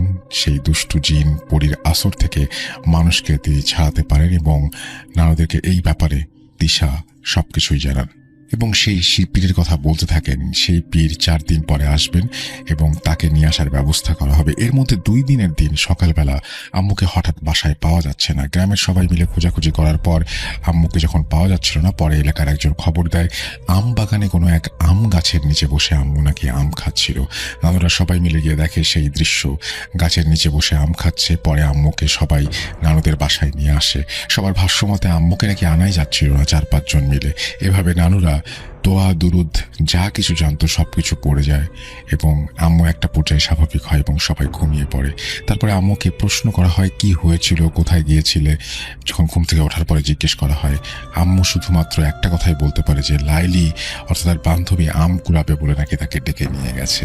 এরপর নানুরা ঠিক করে বাসায় তালা বন্ধ করে রাখবে আম্মুকে, কোনো এক রুমে তাকে বন্দি করে রাখা হয় এবং কুজো কবিরাজ কিছু জিনকে রেখেছিল আমাদের বাসার চারপাশে পাহারা দেবার জন্য। নানুরা যখন রাতে কোনো সময় বাইরে যেত তখন দেখতে পেত আগুনের গোলা আমাদের বাসার চারপাশে ঘোরাফেরা করছে। আসল ঘটনা এখান থেকে শুরু। আমি আমার আম্মুর মুখে শুনেছি, রীতিমতো অবাক হয়েছি এবং ফজরের সময় নানুর ভাষ্যমতে 4টায় সেই হুজুর পীরকে নিয়ে তিশার আব্বু হাজির হন। আমরা সবাই তাকে বসতে দিই। পীর সাহেব প্রথমে আমার আম্মুকে ডেকে আনতে বলেন। এক পর্যায়ে তিনি নানুদের উঠোনে একটি গোল বৃত্ত আঁকেন এবং তিনি বৃত্তের মধ্যে তার সমস্ত সরঞ্জাম রাখেন। তার মধ্যে ছিল একটি পানি ভর্তি কাঁসার গ্লাস, তার মধ্যে একটি তামার কয়েন রাখা হয়েছিল। একটা অবাক করা বিষয় হলো, সামনে নানুরা সবাই দেখতে পায় পানি ভর্তি গ্লাস, যেখানে কয়েন ভাসমান, ডুবছিল না, ভেসেই ছিল এবং সেই একটা মাঝামাঝি অবস্থানে একসময় সেই কয়েনটি চলে আসে। আম্মুকে আনা হয়। যথারীতি সেই হুজুর এবং আম্মু দুজনে বৃত্তের মধ্যে অবস্থান করে। এবার হুজুর সেই জিনগুলোকে আম্মুর দেহে হাজির করায় এবং কিছু পানি আম্মুর গায়ে ছিটিয়ে দেয়। তারপর আম্মু সেই আগের মতো লাল চোখ হয়ে আসে তার, এবং আম্মু কখনো পুরুষ কখনো নারী মিশ্রিত কণ্ঠে কথা বলতে শুরু করে। হুজুর অর্থাৎ পীর সাহেব সেই জিনগুলোকে বলে এই পানিতে থাকা তামার কয়েনটা ধরে তুলতে, কিন্তু জিনগুলো কিছুতে রাজি হচ্ছিল না। পরে হুজুর তার কাছে থাকা কিছু পানি দ্বারা আমার আম্মুর শরীরে ছিটিয়ে দেয় এবং পরে আম্মুর চোখ আবারও লাল হয়ে যায় এবং সেই বৃত্তের মধ্যেই যা হবার হচ্ছিল। এভাবে হুজুর পীর চেষ্টা চালিয়ে যেতে থাকেন। জিনগুলো কিছুতেই হুজুরের কথা শুনছিল না। এভাবে সকাল পেরিয়ে বিকেল হয়ে যায়। সন্ধ্যার আগ মুহূর্তে আম্মুর দেহে থাকা জিনগুলো মুখ খোলে এবং তারা কি বলে সেটা আমরা একটু শুনি। আমি আগেই বলেছিলাম 6টি জিন ছিল এবং তার মধ্যে একটি মেয়ে জিন ছিল। মেয়ের গলায় বলে, সেই মেয়েটি বলে যে আমি তাকে দেখে শুনে রেখেছি 2 মাস থেকে, আমরা তাকে খুব ভালোবাসি, পছন্দ করি। আমার 5 ছেলের মধ্যে বড় ছেলের সাথে তার বিয়ে দিতে চাই। আমি আমার বড় ছেলের জন্যই তাকে পছন্দ করেছি। আপনি এই মেয়ে আমাদের হাতে তুলে দিন, আমি তাকে আমার রাজ্যে নিয়ে সুখে শান্তিতে রাখবো। পরে বড় ছেলের পছন্দ হয় এবং আমি আমার মত বদলাই। আমি তাকে আমাদের রাজ্যের কবিরাজ বানাবো এবং খেদমত করার জন্য, কিন্তু আমার বড় ছেলের পছন্দ না হয় আমি সিদ্ধান্ত পরিবর্তন করেছি। এরপরে হুজুর পীর বলে আমি ওকে তোদের হাতে তুলে দেব না। একটা কুমারী মেয়ে, বিয়ের বয়স হয়েছে এবং বাবা মা তাকে নিয়ে কত স্বপ্ন দেখছে, এই অবস্থায় একটি মেয়েকে তুই নিয়ে যেতে পারবি না। হুজুরকে তারা বোঝানোর চেষ্টা করে, হুজুরও বুঝায়। মেয়ে জিনটা একটা পর্যায়ে বলে ঠিক আছে, যেহেতু আমার কোনো মেয়ে নেই, 4টাই ছেলে, তাই মায়ের দিকে তাকিয়ে আমি এই মেয়েকে ছেড়ে দিচ্ছি। তবে যেহেতু ওর ওপরে আমার অনেক মায়া জন্মে গেছে, আমি তার কাছে আসবো না, কিন্তু দূর থেকে আমি তার খেয়াল রাখবো নিজের মেয়ের মতো করে। এরপর অস্বাভাবিকভাবে আম্মু মাটিতে লুটিয়ে পড়ে। পরে নানুরা হুজুরের পরামর্শে তাকে ঘিরে নিয়ে যায়। কিছু ঝাড়ফুঁক তাবিজ দিয়ে তাকে পুড়িয়ে রাখা হয় এবং অবাক করা বিষয় হলো সেই পাত্রে থাকা তামার কয়েনটা পানিতে ডুবে যায়। যেই কয়েন ভেসে থেকেছিল সেটা ডুবে গিয়ে এটাই প্রমাণ করে যে বিপদ কেটে গেছে। আজ 37টা বছর গেছে। আমার বন্ধু সে নাকি এখনো আমার বলে রাখা ভালো, আমার আম্মু ছিল আমার নানির প্রথম সন্তান। ঘটনাটা যেদিন ঘটে সেদিন রাতে আমার আমার নানা নানি, আমার বড় মামা, আমার আম্মু, আমার ছোট মামা, এনারা সবাই রাত্রে ঘুমাচ্ছিলেন। আমার নানি আর আমার আম্মু ঘুমাচ্ছিলেন এক ঘরে, আর হচ্ছে বড় মামা, ছোট মামা আর আমার নানা ঘুমাচ্ছিল আর এক ঘরে। হঠাৎ করে রাতের কিছুটা সময় মানে মধ্যরাত হওয়ার পরে দেখা যায় যে আমার নানার পাশে, আমার নানাই বুঝতে পারে যে নানার পাশে বড় মামা নেই। সেই সময় নানা ঘুম থেকে উঠে সবাইকে ডাকাডাকি করে। ডাকাডাকি করার পরে বড় মামাকে কোথাও খুঁজে পাওয়া যাচ্ছে না, কোথাও খুঁজে পাওয়া যায়। তারপরে হচ্ছে কোথাও খুঁজে, অনেক জায়গায় খোঁজাখুঁজি করা হয়, খুঁজে পাওয়া যায় না। ফজরের আজানের পরে যে সময় সকাল হয়, সেই সময় হচ্ছে বড় মামাকে পাওয়া যায় নদীর ধারে। নদীর ধারে অজ্ঞান অবস্থায় পাওয়া যায়। নদীর ধার থেকে বড় মামাকে বাসায় এনে বড় মামার জ্ঞান ফেরানো হয় এবং বড় মামাকে জানানো হয়, মানে বড় মামাকে বলা হয় যে সে সারা রাত কোথায় ছিল, তা সে কিছুই বলতে পারে না। বলে রাখা ভালো, ঘটনাটা যে সময় ঘটে সেই সময় আমার বড় মামার বয়স ছিল 10 বছর। পরে আমার নানা নানি এলাকার মসজিদের ইমামের কাছে বড় মামাকে নিয়ে যায়। এবার ইমাম সাহেব আমার মামাকে দেখে বলেন যে এর উপরে খারাপ কিছু একটা আসর করেছে, আপনারা দয়া করে বড় একজন আলেমের ঠিকানা উনি দিয়ে দেন সেই আলেমের কাছে যেতে।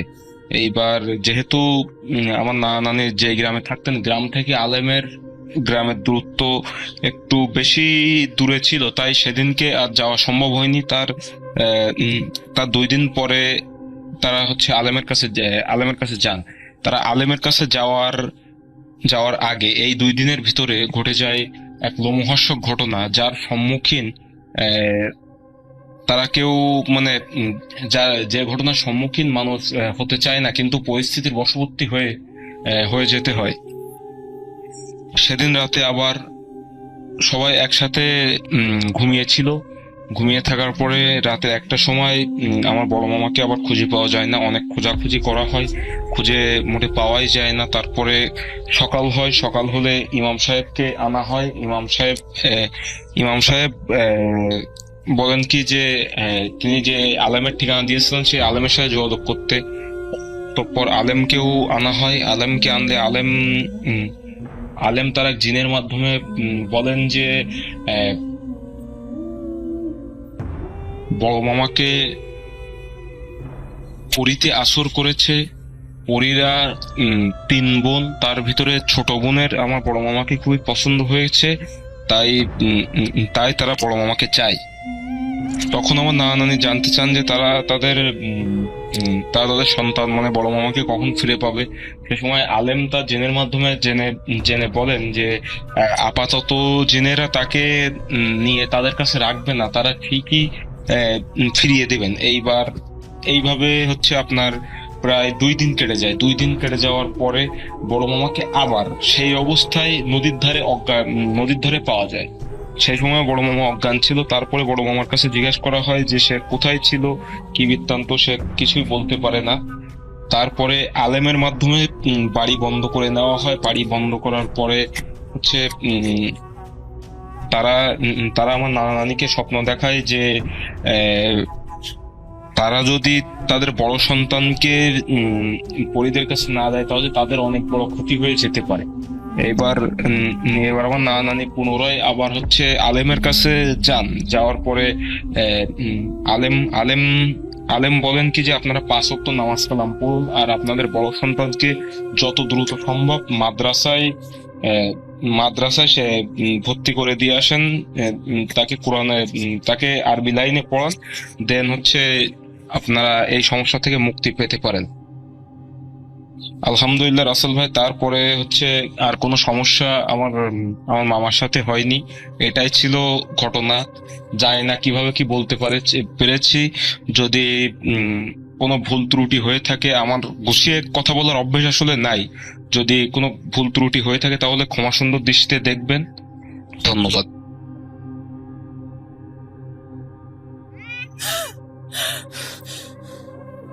আজ আবার শুনতে পাচ্ছেন শব্দটা? ভয়ের আরেক নাম ভূত.com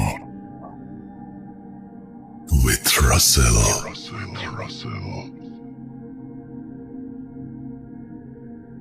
থ্যাংক ইউ ভেরি মাচ। আমরা চলে যাব আমাদের পরবর্তী ঘটনায়। আমাদের পরবর্তী ঘটনাটি পাঠিয়েছেন আমাদেরকে গোলাম নবী, এবং এই অডিও ক্লিপটি আমরা শুনবো। চলুন কথা না বাড়িয়ে সরাসরি ঘটনায় যাওয়া যাক। You never were alone.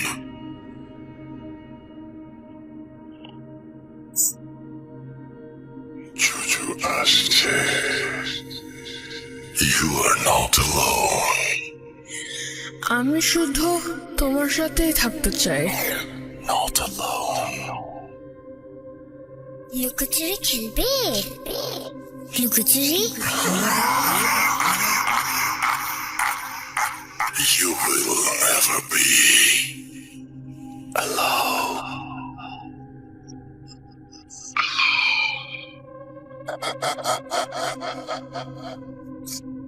Boot.com. The fear returns with Russell.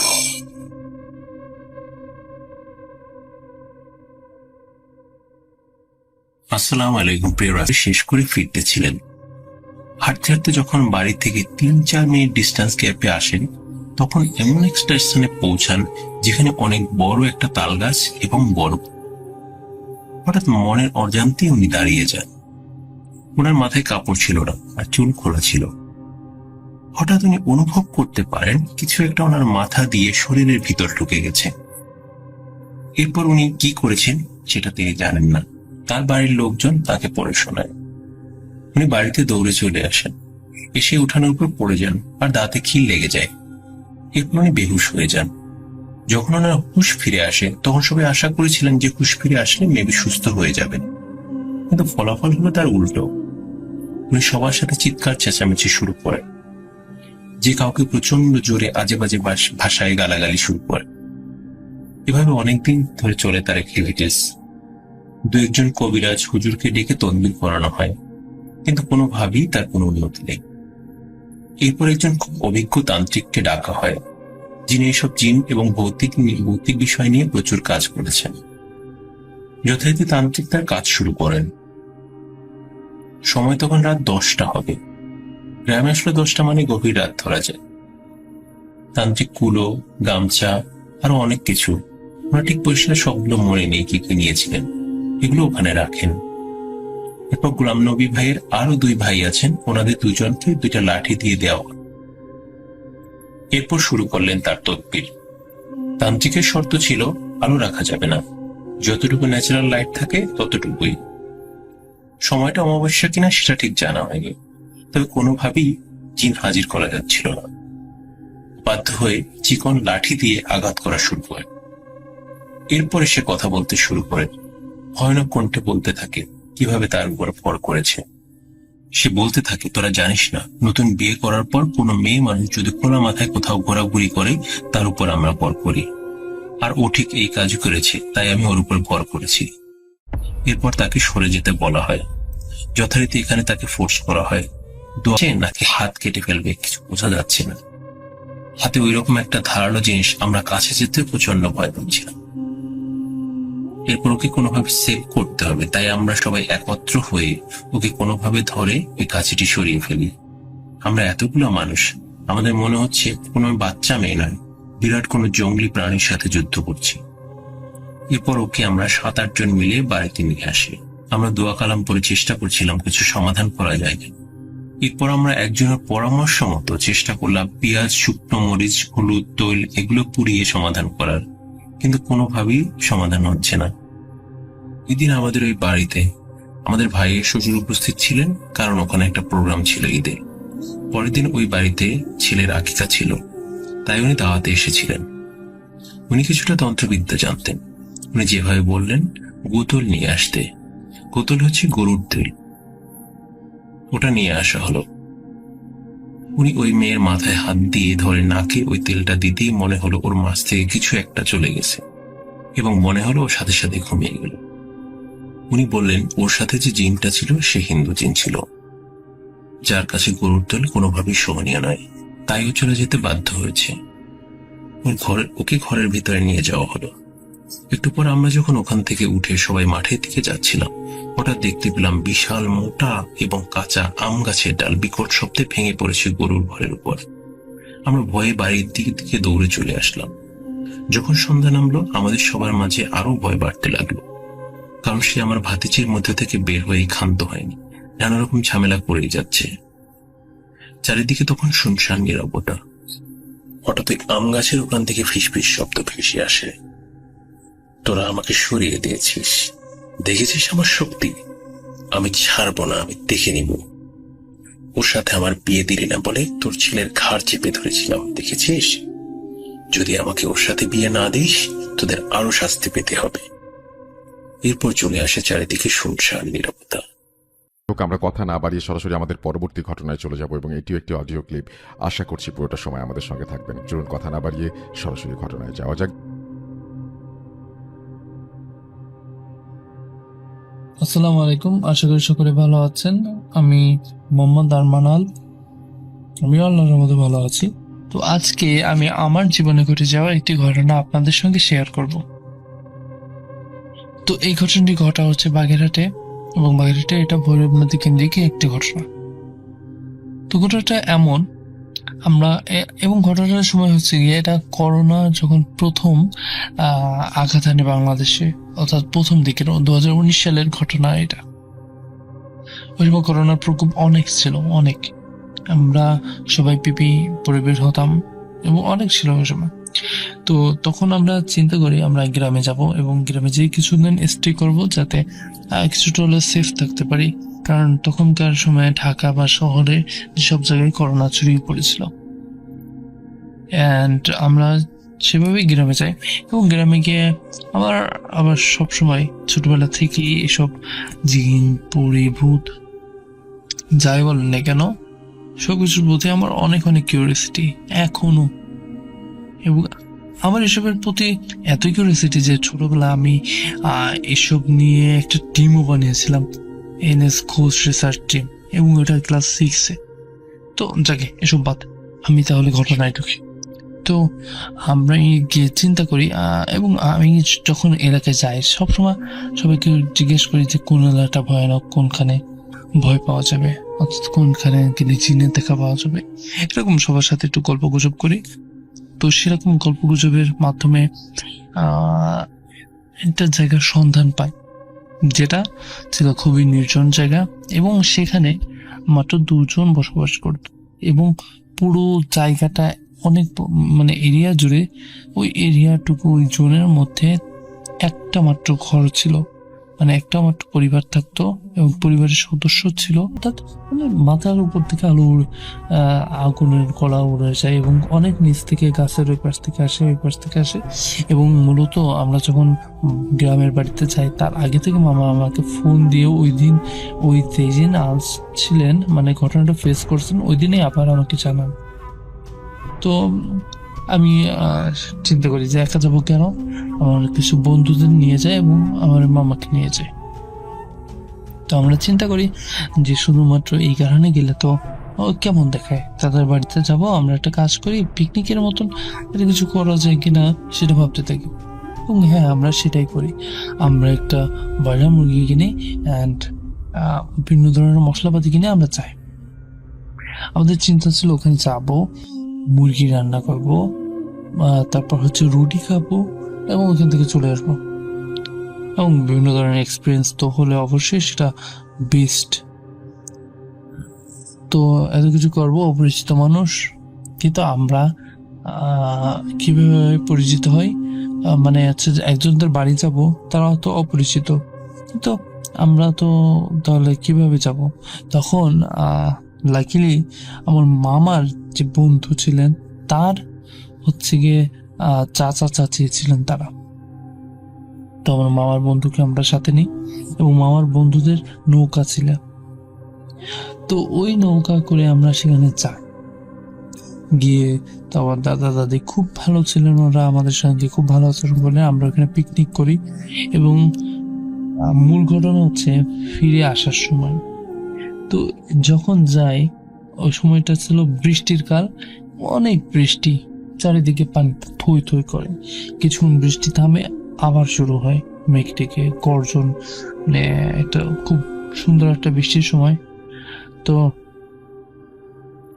খাওয়া দাওয়া করে যখন না নৌকার উপর পা দিয়েছি যে আমরা এখন যাবো বাসার উদ্দেশ্যে, ঠিক তখনই মেঘের ডাক, প্রচুর মেঘের ডাক, মেঘ গর্জন দিচ্ছে, বজ্রপাত হচ্ছে, কিন্তু এখনো হয়নি, বৃষ্টি পড়া শুরু হয়নি। চারিদিকে প্রচুর বাতাস এবং বুঝতে পারছিলাম যে এখন ঝড় হবে, এবং যেটাই হলো বৃষ্টি তো এখনো পড়া শুরু হয়নি, কিন্তু অনেক জোরে বাতাস হতে লাগলো। আমাদের প্রচুর তাড়া ছিল, কারণ আমরা যদি ওই সময় বাড়িতে না যেতাম কোনো ধরনের সমস্যা হলেও হইতে পারতো। কি ধরনের সমস্যা এটা আমি শেয়ার করছি না এখন, বাট তখন আমাদের একটু বাড়ি যাওয়া প্রয়োজন ছিল। তো আমরা সকলে সেজন্য বাড়ির উদ্দেশ্যে রওনা হলাম। হ্যাঁ, তো কিছুক্ষণ যাওয়ার পর নৌকায় যাই। নৌকার যেদিকে আমরা চালাচ্ছিলাম, চালানো হচ্ছিল, অনেক কিছু দেখা যাচ্ছিল। এই অবস্থাটাকে কি বলে আমি ঠিক জানি না। তো আমাদের চোখে এরকম দেখতে পাচ্ছিলাম দূর থেকে আমরা যেদিকে যাচ্ছি আমাদের দিকে ভেসে ভেসে কি যেন একটা আসছে, এবং তখন দেখি যে একটা নৌকা আসতেছে। যখন একটু কাছে আসলো তখন বুঝলাম ওটা একটা নৌকা, এবং নৌকাটা এমন ছিল যে নৌকাটার সামনে সম্পূর্ণ অংশ কেমন যেন সোনালী কালারের। অর্থাৎ আমরা যখন কোনো একটা নৌকা দেখি তখন আমাদের সামনে প্রথম ভেসে ওঠে একটা কালো, নিচে থাকবে কালো, এবং এভাবে আমরা নৌকা দেখে অভ্যস্ত, কিন্তু ওইটা ছিল হচ্ছে গিয়ে সোনালী ধরনের, মানে সামনের টুকু সোনালী। তো আমরা ওটা দেখে কি ভাববো, নর্মাল একটা নৌকা হতেই পারে। যখন কাছে আসলো, আমরা যদি জানি কাশ্মীরি যেসব নৌকা আছে একদম ওই ধরনের নৌকা, তো ওই ধরনের নৌকা থাকা তো এখানে পসিবলই না। থাকার কথা তো দূরে থাক, কেউ তো কখনো এই ধরনের নৌকা দেখেও নেই। আমরা অনেকে জানি কাশ্মীরি নৌকা সম্পর্কে, এই জন্য আমরা ওটা ভিজুয়ালাইজ করতে পারি, কিন্তু ওই ধরনের নৌকা তো কেউ কখনো দেখেও নেই হয়তো বা এই গ্রামে। তখন আমাদের মনে কিছুটা ভয় সঞ্চার হয়। আমরা তখন একে অপরকে বলা বলি করতে থাকি, এটা হয়তো কোনো কিছু এরকম। তো কিছুক্ষণ পর যখন আমাদের ক্রস করে চলে যায়, তখন আমরা সকলে একটু পিছনের দিকে তাকাই। তাকিয়ে দেখি যে ওখানে নৌকার কোনো অস্তিত্বই নাই। আমরা কি সকলেই তাহলে ঘরের মধ্যে ছিলাম? না, এটা তো হতে পারে না। তাহলে কি, এগুলো কি হচ্ছে আমাদের সঙ্গে? যাকে এটা তো নর্মাল ঘটনা, আরো আছে সামনে। আমরা যখন আরো একটু সামনে যাই, আর একটু সামনে, তখন কেমন জানি মনে হচ্ছে যে আমাদের নৌকাটা কেমন জানি নড়তেছে, অর্থাৎ দুলতেছে। এটা অনেকের কাছে স্বাভাবিক মনে হতে পারে, কারণ হচ্ছে গিয়ে নদীতে অনেক স্রোত, সময় লাগতে পারে, তার থেকে কমই লাগে সাধারণত। কিন্তু সেই জায়গায় আমাদের আধা ঘন্টা পার হয়ে যায়। আমরা কিন্তু অনেক মানে দ্রুতই এগোচ্ছিলাম, অর্থাৎ নৌকা যেভাবে চলছিল এবং স্রোতও ছিল ওইদিকে, পানির ফ্লোটা, বাতাস, যার কারণে আমরা খুব দ্রুত এগোচ্ছিলাম। কিন্তু তাও কেমন যেন আধা ঘন্টা পার হয়ে যায়, আমরা আমাদের গন্তব্যে পৌঁছাই না। এমনও না যে আমরা মানে রেখে এসেছি, আমাদের সঙ্গে যারা ছিল, হয়তো আমি আর আমার এক বন্ধু ব্যতীত সবাই ওইখানে লোকাল, এবং সবাই চেনে এগুলো। তো তখন কি করব? তখন আমরা আবার নৌকা চালাতে লাগলাম, কিছু দূরক্ষণ দৌড় পড়লাম, এবং বৃষ্টি অনবরত পড়ছে, ওটা থামছে না।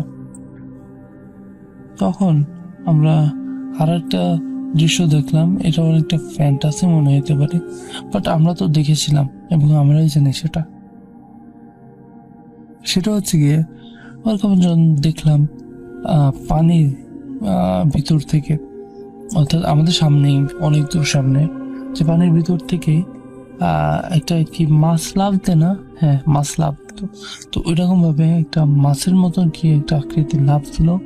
আমরা মুহূর্তের জন্য ওটা দেখেছিলাম, সকলেই দেখেছিলাম, কারণ আমরা সকলেই সামনে তাকিয়েছিলাম।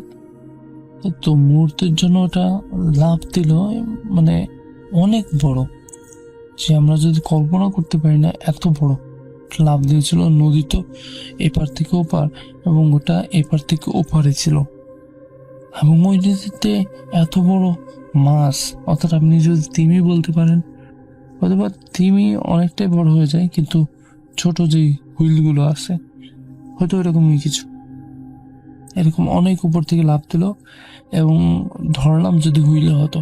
কিন্তু এবার আসি ঘটনায়, এবং ওই যে যেটা লাভ দিল ওটার আকৃতিও আমরা অনুমান করতে পেরেছিলাম, যদিও কিছু সময়ের জন্য আমরা দেখেছিলাম ওটা মাছের আকৃতির মোটেও ছিল না, ওটা সম্পূর্ণই ছিল কেমন যেন, মানে দুটো হাত ছিল, ওটার হাত ছিল অনেক, মানে অনেক মোটা ধরনের বলিষ্ঠ ধরনের হাত ছিল, এবং ওর মাথাটাও আবার ছিল মাছের মতো, শুধু দুটো হাতই ছিল। ও তখন ওইটা দেখে ওইখানে কিছুক্ষণের জন্য থমকে যায়। তখন ও আপনাদের মানে আমাদের চিল্লাপাল্লা শুনতে পেয়েছিল, তখনও আমাদের দিকে লাইক মারে এবং ওইভাবে আমাদের সাথে মিট হয়। তারপর আস্তে আস্তে যখন বৃষ্টি কমে আমরা ফিরে আসি, এবং এটাই ছিল আসলে ঘটনা। ঘটনাটি আমি অ্যাসিওর করতে পারি যে আপনারা যদি বিশ্বাস করেন এটা আসলে বিশ্বাসযোগ্য একটা ঘটনা, এবং এটাই আমার সাথেই ঘটা, এবং আমি ফেস করেছি, এজন্য আমি জানি। তো সকলে ভালো থাকবেন, আল্লাহ হাফেজ।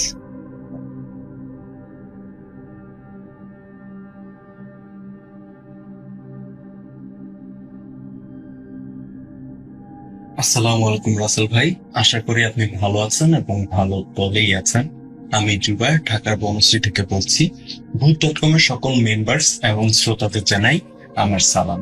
আমি আমার ঘটনাগুলো শেয়ার করি, যদি ভালো লেগে থাকে তাহলে অবশ্যই ঘটনাটি ইউটিউবে আপলোড করবেন। আজকে আমি 3টি ঘটনা শেয়ার করব। প্রথম ঘটনাটি হলো আমার আম্মুর সাথে ঘটে যাওয়া একটি ঘটনা, দ্বিতীয় ঘটনাটি হলো আমার আম্মুর চাচির সাথে ঘটে যাওয়া একটি ঘটনা, এবং শেষ ঘটনাটি হলো আমার আম্মুর মামার সাথে ঘটে যাওয়া একটি ঘটনা। তো আমি কথা না বাড়িয়ে ঘটনায় চলে যাই। প্রথম ঘটনাটি আমার আম্মুর সাথে ঘটে যাওয়া। আম্মু তখন খুবই ছোট এবং আম্মুরা তখন পুরান ঢাকার হাজারীবাগে থাকতো। আম্মুরা যে বাসাটা থাকতো ওই বাসাটা এরকম ছিল যে টয়লেটটা বাসার সাথে না, অর্থাৎ বাসা থেকে কিছুটা দূরে টয়লেটটা বানানো, এবং টয়লেটটা দেখতে এরকম ছিল যে চারদিক দিয়ে দেয়াল, কিন্তু উপরে একদমই খোলা। আম্মুর সাথে যে ঘটনাটি করতো ওইটা টয়লেটে করতো। প্রায় রাতে আম্মু টয়লেট ধরতো। আম্মু টয়লেটে গেলে দেখতে পেত যে সিলিং এর যে খোলা জায়গাটা, ওই খোলা জায়গায় একটি ছোট্ট বাচ্চা কালো রামপুরায় থাকতো। যে বাসা থাকতো এই বাসার পাশে একটা তেঁতুল গাছ আর একটা তুলা গাছ হয়েছিল, একদম নতুন একটা তেঁতুল গাছ একটা তুলা গাছ। তো তুলা গাছ থেকে যখন তুলা হয় তখন তুলাগুলো বাতাসে উড়ে বেড়ায়, আর এটা নাক দিয়ে যদি প্রবেশ করে তাহলে শ্বাসকষ্ট সহ বিভিন্ন ধরনের রোগ হয়। তো এইসব কথা চিন্তা করে আমার আম্মুর মামার যে মা আছেন, আম্মুর নানু, উনি বললেন যে ইলিয়াস হচ্ছে আমার আম্মুর মামার নাম। ইলিয়াস, তুই যখন সকালবেলা অফিসে যাবি তখন এই গাছগুলা কেটে দিয়ে যাবি, এই 2টা গাছ। তো ইলিয়াস নানা ভাই চিন্তা করলো যে আচ্ছা ঠিক আছে। আম্মুর নানুকে বললো যে আচ্ছা কেটে দিয়ে যাব। তো যথারীতি কাজে যাওয়ার আগে উনি এই 2টা গাছ কেটে দিয়ে গেলেন, একটা তেঁতুল গাছ একটা তুলা গাছ। সন্ধ্যায় উনি কাজ শেষ করে মাগরিবের নামাজ পড়ে যখন ফিরতে নিলেন, একদম ফিরার সাথে সাথেই তিনি বাসার দরজায় বসে পড়লেন, আর মুখ দিয়ে লালা বের হতে শুরু করলো, সাদা লালা। তো বাসা থেকে আম্মুর মামার বড় ভাবি বেরোয় আসলেন। বেরোয় এসে ওনাকে ধরলেন, ধরে বিছানায় নিয়ে গেলেন। পরে বিশাল খারাপ অবস্থা, চোখ উল্টিয়ে সাদা হয়ে আছে আর মুখ দিয়ে লালা পড়তেছে। তো পাশের বাসায় একজন হুজুর ছিল, ওই হুজুরকে এনে প্রাথমিক একটা ট্রিটমেন্ট নেওয়া হয়। ওই হুজুর বললো যে আমি এই কেস হ্যান্ডেল করতে পারবো না, আরো বড় হুজুরের কাছে নিয়ে যেতে হবে। তো পরবর্তীতে একটা বড় হুজুরের কাছে নিয়ে যাওয়ায় বড় হুজুর একটা তাবিজ দিল। তাবিজ দেওয়ার পরে ঘটনা আবার নতুন করে শুরু হলো। এই ঘটনা হচ্ছে যে মামা আর কি আমার নানা ভাই, আমার আম্মুর মামা সম্পর্কে আমার নানা ভাই হন। তো নানা ভাই রাতের বেলা ঘুমানোর সময় ঘুম ভেঙে যেত, ঘুম ভেঙে জানলা দিয়ে দেখতো যে ওনার বাবা তিনি তখন মারা গিয়েছেন। আমার মামা আর নানা ভাইয়ের বাবা উনি তখন মারা গিয়েছেন, মৃত। উনি একটা সাদা ঘোড়ায় চড়ে আসতেন জানলার সামনেই, এসে বলতেন, ইলিয়াস তোর গলায় এটা কিসের তাবিজ, এই তাবিজটা সরা, তোর এই তাবিজের কারণে তো আমি তোর কাছে আসতে পারতেছি না। আমার নানা ভাইয়ের মাথায় কিন্তু তখন ওইটা আছে যে উনি তো মারা গিয়েছেন, উনি কিভাবে আসলেন। প্রায় রাতে ঘোড়া দিয়ে এসে এই কথাটা বলে যেত যে তুই এই তাবিজটা সরা, তুই এই তাবিজটা সরা, এটার কারণে আমি তোর কাছে আসতে পারতেছি না। তো এই ঘটনা আমার নানা ভাই ওনার ভাবির সাথে শেয়ার করলো। শেয়ার করার পর ওনার ভাবি বললেন যে দাঁড়াও, আমি আজকে রাতে তোমার পাশে শুয়ে থাকবো, যদি আসে তুমি আমাকে একটা ইশারা দিও, তাহলে আমি জেগে দেখবো।